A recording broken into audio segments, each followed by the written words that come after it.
Cerita seru, inspiratif, dan menarik. Kami punya semuanya. Subscribe, like, dan bagikan channel bercerita dengan teman-teman Anda. Di kaki Gunung Sukamesti, terletak sebuah desa kecil yang sunyi dan terpencil, bernama Desa Sukamesti. Desa itu dikelilingi hutan lebat, sawah yang membentang luas, dan sungai yang airnya jernih mengalir di sela-sela batuan besar. Sukamesti tampak seperti desa biasa pada pandangan pertama, tetapi bagi mereka yang tinggal di sana, desa ini menyimpan sebuah rahasia gelap yang tidak pernah dibicarakan dengan lantang.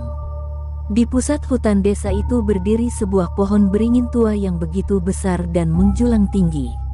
Akar-akar pohon itu mencuat dari tanah, menjalin seperti ular yang menggeliat.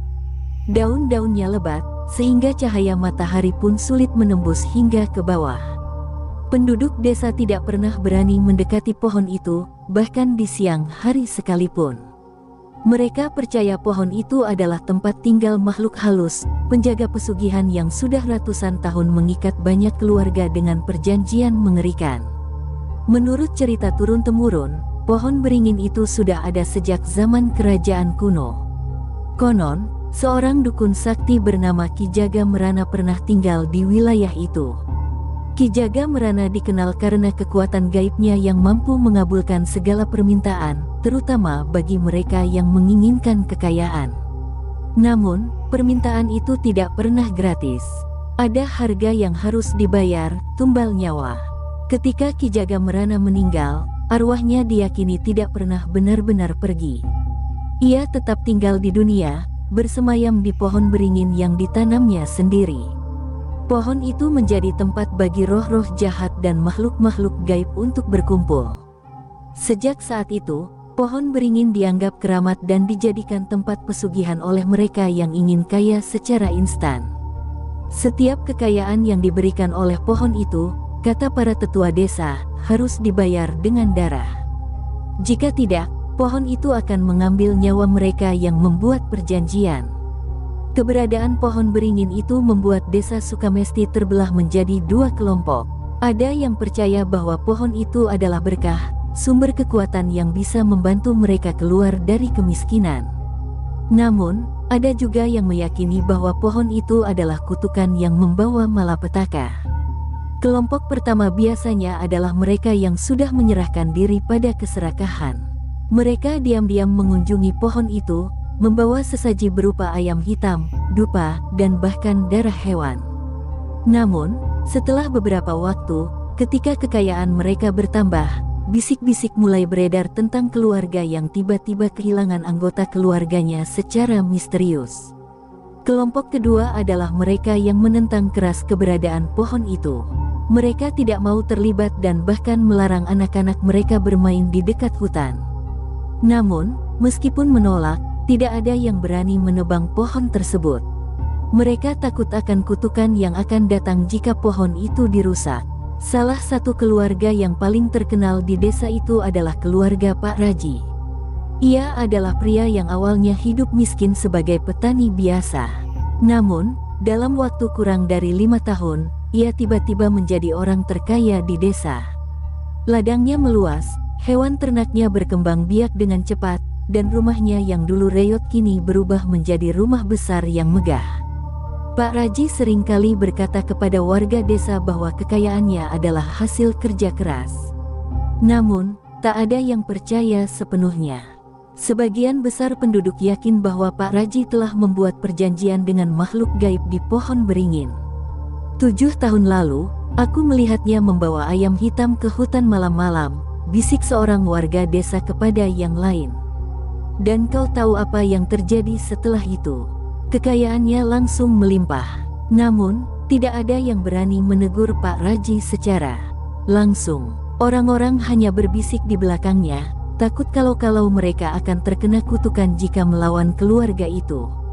Beberapa minggu menjelang malam bulan purnama, tanda-tanda aneh mulai muncul di sekitar desa. Hewan ternak tiba-tiba mati tanpa sebab. Anjing-anjing melolong sepanjang malam, dan suara-suara aneh seperti bisikan terdengar dari arah hutan.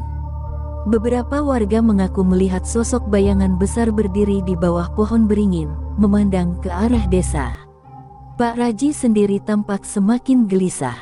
Ia sering duduk sendirian di beranda rumahnya, memandangi hutan dengan tatapan kosong. Istrinya, Bu Siti, beberapa kali memergokinya berbicara sendiri di malam hari, seolah-olah sedang berdebat dengan seseorang yang tidak terlihat. "Mas, apa yang sebenarnya terjadi? Apa ini ada hubungannya dengan perjanjian itu?" tanya Bu Siti suatu malam. Pak Raji hanya menggeleng dengan wajah muram. "Kita harus melakukannya. Jika tidak, semuanya akan hilang. Kekayaan kita, ladang kita, rumah ini, semua akan lenyap." Bu Siti terdiam, matanya berkaca-kaca. Ia tahu apa yang dimaksud oleh suaminya. 7 tahun telah berlalu sejak tumbal terakhir mereka. Kali ini, makhluk itu meminta sesuatu yang lebih berharga, darah keturunan mereka sendiri. "Lila," bisik Bu Siti, hampir tak terdengar. Pak Raji menunduk, tak sanggup menjawab. Desa Sukamesti semakin mencekam seiring mendekatnya malam bulan purnama. Orang-orang mulai bersembunyi di dalam rumah sebelum matahari terbenam. Tidak ada yang berani keluar malam-malam, takut bertemu dengan sosok makhluk gaib yang menghuni hutan. Di sisi lain, Lila, anak sulung Pak Raji, tidak mengetahui apa-apa tentang perjanjian gelap yang telah dibuat oleh ayahnya. Ia menghabiskan hari-harinya seperti biasa, membantu ibunya memasak dan menjaga adik-adiknya. Namun, ia mulai merasa ada sesuatu yang tidak beres ketika ia melihat ayahnya sering melamun dan ibunya sering menangis diam-diam. Suatu malam, Lila mendengar suara langkah kaki dari arah dapur. Ketika ia mengintip dari balik pintu kamarnya, ia melihat ayahnya berjalan keluar rumah membawa sebuah bungkusan besar. Ia mengikuti ayahnya diam-diam, tetapi langkahnya terhenti ketika ia melihat sosok besar dan menyeramkan berdiri di ujung ladang, menatap ke arah mereka. Mata makhluk itu bersinar merah, dan tubuhnya seperti dibalut bayangan yang bergerak-gerak. Lila tercekat, ia ingin berteriak, tetapi tubuhnya kaku. Ia hanya bisa berdiri diam, menyaksikan ayahnya berbicara dengan makhluk itu dari kejauhan. Malam itu, Lila tidak bisa tidur. Ia merasa bahwa hidupnya akan berubah selamanya. Rumah keluarga Pak Raji berdiri megah di tengah desa Sukamesti, bak sebuah istana kecil di antara gubuk-gubuk kayu yang sederhana. Rumah itu dibangun dari kayu jati terbaik, dengan pilar-pilar besar yang diukir indah. Halamannya luas, dihiasi dengan pohon mangga dan bunga-bunga berwarna-warni. Di balik kemegahan rumah itu, tersembunyi sebuah rahasia yang menggerogoti jiwa kepala keluarga, Pak Raji. Pak Raji dikenal sebagai pria yang pendiam, tetapi tegas. Ia jarang tersenyum, terutama sejak beberapa bulan terakhir. Warga desa yang sering melihatnya berjalan melintasi pasar mengatakan bahwa matanya tampak kosong, seperti seseorang yang kehilangan arah. Hanya sedikit orang yang tahu bahwa di balik kekayaannya, ada perjanjian kelam yang telah ia buat 7 tahun lalu. 7 tahun yang lalu, kehidupan Pak Raji sangat berbeda. Ia hanyalah seorang petani biasa yang hidup dari hasil sawah kecilnya. Ladangnya sering gagal panen karena serangan hama atau cuaca buruk. Istrinya, Bu Siti, terpaksa membantu mencuci pakaian orang lain untuk menambah penghasilan. Anak-anak mereka, termasuk Lila yang saat itu baru berusia 10 tahun, sering tidur dengan perut kosong. Dalam keputusasaan, Pak Raji mendatangi seorang dukun tua di desa tetangga. Dukun itu dikenal sebagai seseorang yang dapat membuka jalan bagi mereka yang ingin cepat kaya. Dengan suara berbisik, dukun itu memberitahu Pak Raji tentang pohon beringin keramat di hutan Sukamesti. "Pergilah ke sana saat malam bulan purnama," kata dukun itu. "Bawa ayam hitam dan dupa. Panggil penghuni pohon itu, dan buatlah permintaanmu. Tapi ingat, setiap kekayaan ada harganya." Pak Raji, yang saat itu tidak punya pilihan lain, mengikuti semua instruksi dukun tersebut. Pada malam bulan purnama, ia pergi ke pohon beringin, membawa ayam hitam dan dupa. Di bawah pohon itu, ia menyalakan dupa dan mengucapkan mantra yang diberikan oleh dukun. Angin tiba-tiba berhenti. Malam yang tadinya penuh suara jangkrik menjadi sunyi. Kemudian, dari balik batang pohon, muncul sosok tinggi besar dengan mata merah menyala. Sosok itu tersenyum, memperlihatkan taring-taringnya yang tajam. "Kau memanggilku?" Suara makhluk itu berat dan bergema.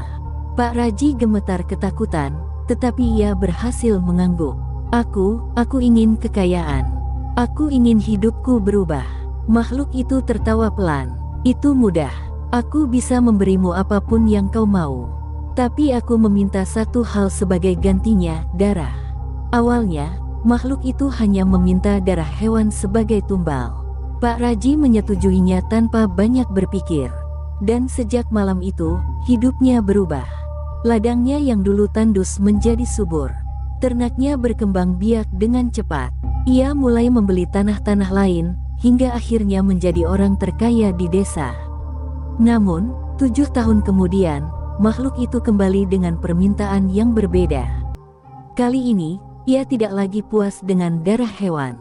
Ia meminta darah manusia, lebih spesifik lagi, darah dari keturunan Pak Raji. Setiap hari menjelang bulan purnama, Pak Raji hidup dalam ketakutan. Ia tahu waktunya semakin dekat. Ia tidak punya pilihan lain selain menyerahkan Lila sebagai tumbal, seperti yang diminta oleh makhluk itu. Bu Siti, istrinya, mencoba membujuknya. "Mas, tidak bisakah kita menolak? Tidak ada harta yang sebanding dengan nyawa anak kita." Pak Raji menatap istrinya dengan mata merah. "Kau tidak mengerti, Siti.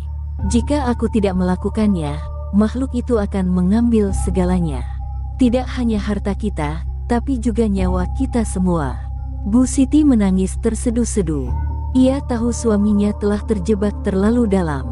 Sementara itu, Lila, yang tidak tahu apa-apa tentang rencana kelam ayahnya, tetap menjalani hidupnya seperti biasa. Ia adalah gadis yang ceria, pintar, dan penuh kasih sayang kepada keluarganya. Lila sering membantu ibunya di dapur, menggendong adik-adiknya, dan bahkan menyapu halaman rumah tanpa disuruh. Namun, beberapa hari terakhir, ia mulai merasa ada sesuatu yang aneh. Ia sering mendapati ayahnya melamun sendirian di ruang tengah, menatap ke arah hutan dengan tatapan kosong. Ibunya sering terlihat menangis diam-diam, sementara adik-adiknya tampak gelisah tanpa alasan. "Mama, apa yang terjadi? Kenapa ayah sering murung akhir-akhir ini?" tanya Lila suatu sore. Bu Siti hanya menggeleng sambil mengusap air matanya. "Tidak ada apa-apa, Nak. Ayahmu hanya lelah." Tapi Lila tidak percaya. Ia merasa ada sesuatu yang disembunyikan keluarganya darinya. Pada malam sebelum bulan purnama, suasana rumah semakin mencekam. Angin bertiup kencang di luar, membawa serta suara-suara aneh dari arah hutan. Lila mendengar bisikan-bisikan samar yang tidak bisa ia pahami. Ia mencoba tidur, tetapi perasaan gelisah membuatnya terjaga. Saat ia menoleh ke jendela, ia melihat bayangan besar melintas di kejauhan, tepat di arah pohon beringin. "Siapa itu?" gumamnya, tubuhnya mulai bergetar. Malam itu, Lila memutuskan untuk mencari tahu apa yang sebenarnya sedang terjadi. Ia tidak tahu bahwa keputusannya itu akan mengubah hidupnya selamanya. Malam itu gelap, bulan purnama tersembunyi di balik awan tebal. Desa Sukamesti diliputi keheningan yang tidak biasa. Bahkan suara jangkrik yang biasanya memecah malam pun seakan lenyap. Angin dingin berhembus pelan, menyelinap ke celah-celah rumah kayu. Pak Raji berdiri di beranda rumahnya, memandangi hutan di kejauhan.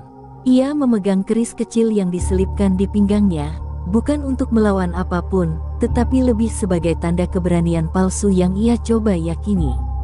Di belakangnya, Bu Siti duduk lemas di lantai. Wajahnya pucat, matanya sembab karena menangis terlalu lama. "Mas, tolong pikirkan lagi. Jangan lakukan ini. Lila anak kita, darah daging kita." Isak Bu Siti, suaranya pecah. Pak Raji tidak menjawab. Ia tahu istrinya benar, tetapi rasa takutnya terhadap makhluk itu jauh lebih besar daripada rasa cinta yang ia miliki untuk anaknya.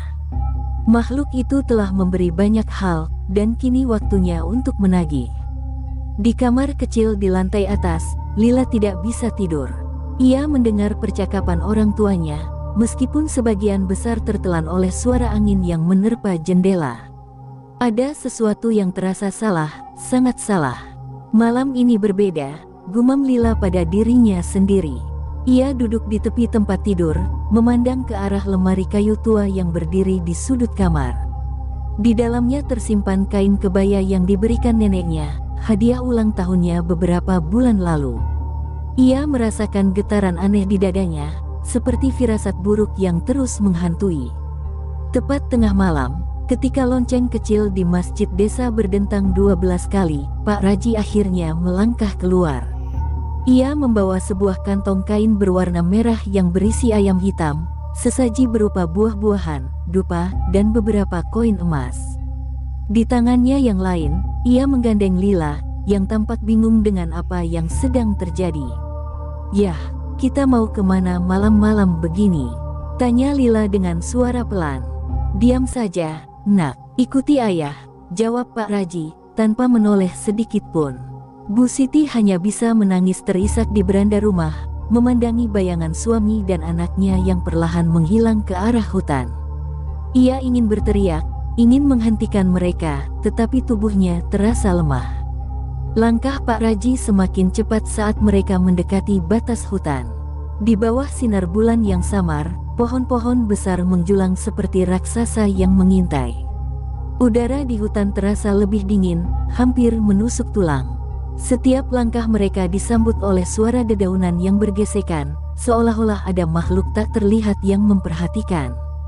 Lila mulai merasa ketakutan. "Yah, kenapa kita ke hutan? Ini sudah larut malam, kita harusnya di rumah."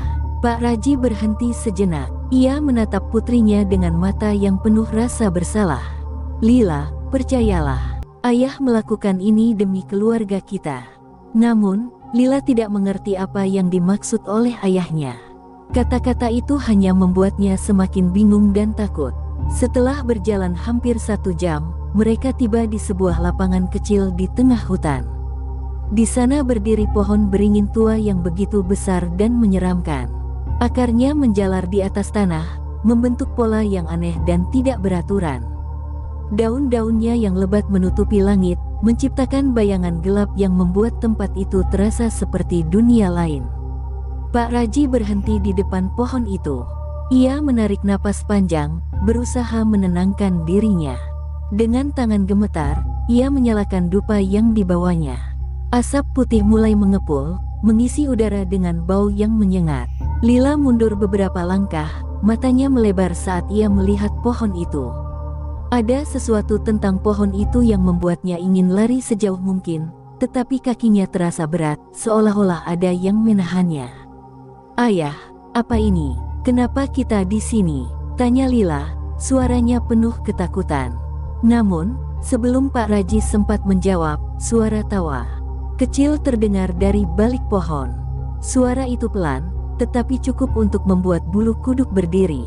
Lila memutar kepalanya, mencoba mencari asal suara itu, tetapi tidak ada apa-apa di sana. Tiba-tiba, angin kencang bertiup, asap dupa berputar-putar, seolah-olah tertarik ke arah batang pohon. Kemudian, dari balik kegelapan, muncul sosok tinggi besar dengan tubuh hitam pekat. Matanya bersinar merah, dan senyum lebar penuh taring terpampang di wajahnya. "Raji, kau datang tepat waktu," suara makhluk itu menggema di udara. Lila mematung. Ia tidak bisa percaya apa yang dilihatnya. Sosok itu tidak tampak seperti manusia, tetapi juga tidak sepenuhnya seperti hewan. Tubuhnya bergerak dengan cara yang aneh, seperti bayangan yang tidak mengikuti hukum alam. "Aku sudah menunggu lama," lanjut makhluk itu. "Mana tumbal yang kau janjikan?" Lila menoleh ke ayahnya dengan wajah ketakutan. "Ayah, apa maksudnya?" Pak Raji tidak menjawab. Ia hanya menunduk, menahan air mata yang mulai mengalir. Saat itu, hati Pak Raji dipenuhi rasa bersalah yang luar biasa. Ia tahu apa yang harus dilakukannya, tetapi melihat putrinya yang berdiri ketakutan di depannya membuatnya ragu. "Cepat, aku tidak punya waktu sepanjang malam," desak makhluk itu, suaranya berubah menjadi lebih dalam dan mengancam. Lila mulai menangis. "Ayah, Apa yang sebenarnya terjadi? Kenapa makhluk itu memanggilku Tumbal? Pak Raji akhirnya menjatuhkan diri ke tanah. Ia menangis keras, menggenggam tanah di bawahnya. Maafkan ayah, nak, ayah tidak punya pilihan. Namun, sebelum Pak Raji sempat menyerahkan Lila, sesuatu yang tak terduga terjadi. Dari balik pohon, muncul cahaya putih yang terang. Cahaya itu begitu menyilaukan hingga makhluk hitam itu menggeram marah dan mundur beberapa langkah. Raji, berhenti sekarang juga. Suara itu datang dari seorang kakek tua yang muncul di bawah pohon. Rambutnya putih panjang, matanya penuh wibawa, dan tubuhnya dibalut jubah sederhana. Makhluk hitam itu mendesis, "Kau lagi, Ki Surya. Jangan ikut campur." Kakek itu berdiri tegap, menatap makhluk hitam itu tanpa rasa takut. "Kau telah mengambil cukup banyak nyawa. Aku tidak akan membiarkanmu merusak keluarga ini." Pak Raji menatap kakek itu dengan bingung. Siapa Anda?" "Namaku Ki Surya," jawab kakek itu. "Aku penjaga keseimbangan di desa ini. Kau telah berbuat kesalahan besar, Raji. Tapi aku akan memberimu satu kesempatan untuk memperbaikinya." Hutan yang tadinya penuh dengan suara-suara malam mendadak hening. Udara dingin menusuk hingga ke tulang. Ki Surya berdiri tegak di depan pohon beringin, tatapannya tajam mengarah pada makhluk hitam besar yang kini menggeram dengan marah. "Beraninya kau melanggar perjanjian lama, Ki Surya." Suara makhluk itu menggelegar, mengguncang tanah di sekitarnya. "Pohon ini adalah tempatku, kekuasaanku. Tidak ada yang bisa melawan kehendakku." Ki Surya tidak gentar sedikit pun. Ia melangkah maju, membawa tongkat kayu kecil yang tampak biasa. Namun, setiap kali tongkat itu menghentak tanah, cahaya putih terang terpancar, membuat makhluk hitam itu kembali mundur. "Keserakahanmu sudah melampaui batas, makhluk kegelapan," ujar Ki Surya. "Tumbal nyawa manusia tidak pernah menjadi bagian dari perjanjian. Kau telah menyalahgunakan kekuatan pohon ini untuk memperbudak manusia." Makhluk hitam itu tertawa terbahak-bahak. "Manusia datang kepadaku dengan keinginan mereka sendiri. Aku hanya memenuhi permintaan mereka. Dan sekarang, Raji telah berjanji. Darah gadis itu adalah milikku." Lila berdiri kaku, tubuhnya gemetar. Ia memandang Ki Surya dengan mata penuh harapan. "Tolong, selamatkan aku," bisiknya. Ki Surya mengangguk lembut, lalu menoleh pada Pak Raji. "Raji, dengarkan aku. Kau masih bisa menghentikan semua ini. Tapi kau harus memiliki keberanian untuk melepaskan semua yang kau peroleh dari perjanjian ini." Pak Raji menatap Ki Surya dengan ragu. "Tapi, jika aku melepaskan semuanya, keluargaku akan kembali miskin. Kami tidak akan punya apa-apa. Lebih baik hidup miskin daripada kehilangan anakmu," tegas Ki Surya. "Kekayaanmu ini tidak akan membawa kebahagiaan, hanya kehancuran." Pak Raji menunduk, air mata mengalir deras di pipinya. Ia menatap Lila, putrinya yang kini menangis ketakutan. Aku tidak bisa kehilangan dia." Makhluk hitam itu menggeram, tubuhnya membesar. "Tidak ada jalan keluar bagi orang yang melanggar perjanjian denganku." Makhluk itu melompat maju, cakarnya terulur ke arah Lila. Namun, sebelum cakar itu menyentuh Lila, Ki Surya menghentakkan tongkatnya ke tanah. Sebuah dinding cahaya muncul di depan Lila, melindunginya dari serangan makhluk tersebut. "Kau tidak akan mendapatkan apa-apa malam ini," seru Ki Surya. Ia mulai melantunkan mantra dalam bahasa kuno. Cahaya dari tongkatnya semakin terang, melingkupi seluruh pohon beringin. Makhluk hitam itu mengerang kesakitan, tubuhnya perlahan terkikis oleh cahaya tersebut. "Aku tidak akan pergi tanpa tumbal," raung makhluk itu.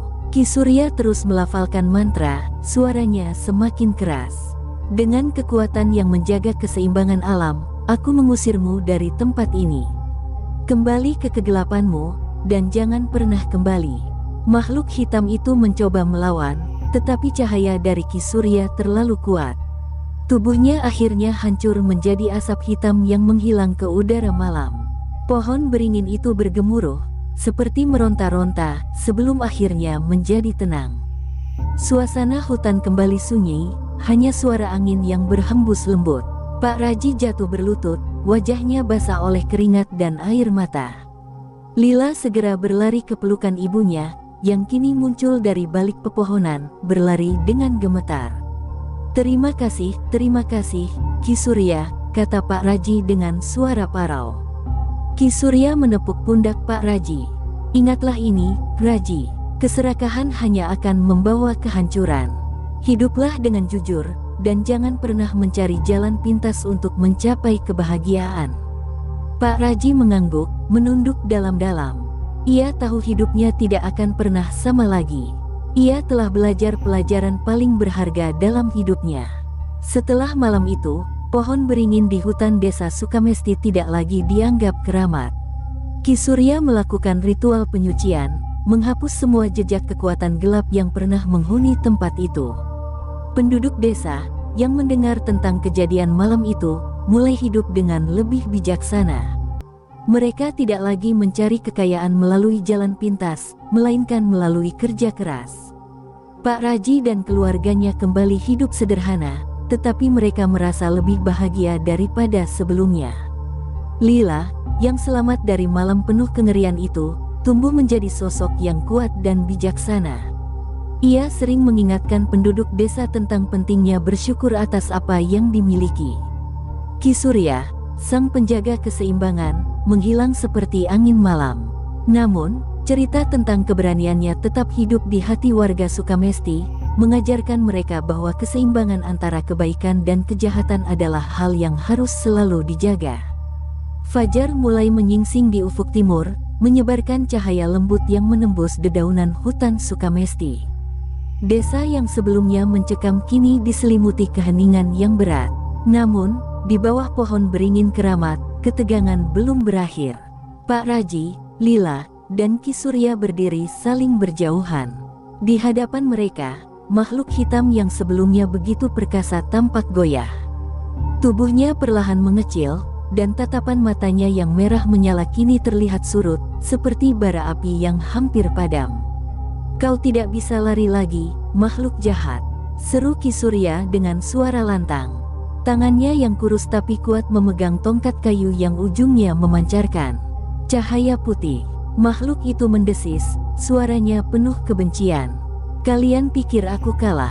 Kalian tidak tahu apa-apa tentang pohon ini dan sejarahnya. Kalian hanya melihat permukaan." Lila yang masih gemetar berdiri di dekat ayahnya. Dengan suara pelan, ia bertanya, "Apa maksudnya, Ki? Apa sebenarnya yang terjadi dengan pohon ini?" Ki Surya menoleh ke arah Lila, wajahnya penuh kesedihan. "Pohon ini bukan pohon biasa. Pohon ini adalah peninggalan Ki Jagamerana, dukun sakti yang dulunya menguasai wilayah ini. Dia menanam pohon ini sebagai wadah untuk menyimpan kekuatannya. Ketika dia meninggal, arwahnya tidak pernah benar-benar pergi. Ia terperangkap di pohon ini bersama makhluk-makhluk yang ia ciptakan untuk melayani dirinya." Pak Raji terkejut. "Jadi, makhluk ini adalah ciptaan Ki Jagamerana?" Ki Surya mengangguk. "Betul. Makhluk ini adalah penjaga pohon, tapi juga perpanjangan dari kekuatan gelap Ki Jagamerana. Semua perjanjian pesugihan yang dibuat di pohon ini adalah ulahnya, demi mempertahankan pengaruhnya di dunia manusia." Makhluk itu tertawa kecil, meskipun tubuhnya tampak semakin lemah. "Dan pengaruh itu telah berlangsung ratusan tahun. Kau pikir bisa menghancurkanku dengan mudah, Surya? Aku lebih dari sekadar ciptaan. Aku adalah bagian dari pohon ini, bagian dari desa ini." Ki Surya menancapkan tongkatnya ke tanah. "Cukup bicara. Hari ini, pohon ini akan dibebaskan dari kekuatan jahatmu." Ki Surya meminta Lila dan Pak Raji untuk mundur sementara ia memulai ritual pemurnian. Ia menyalakan dupa dari kantongnya dan mengucapkan mantra dalam bahasa kuno. Asap dupa yang putih mengepul ke udara, membentuk lingkaran cahaya yang melindungi mereka dari serangan makhluk itu. Makhluk hitam itu meronta-ronta, tubuhnya seperti dililit oleh cahaya yang semakin terang. "Berhenti, kau tidak tahu apa yang kau lakukan," jeritnya, suaranya menggema di seluruh hutan. Namun, Ki Surya tetap melanjutkan mantranya dengan tenang.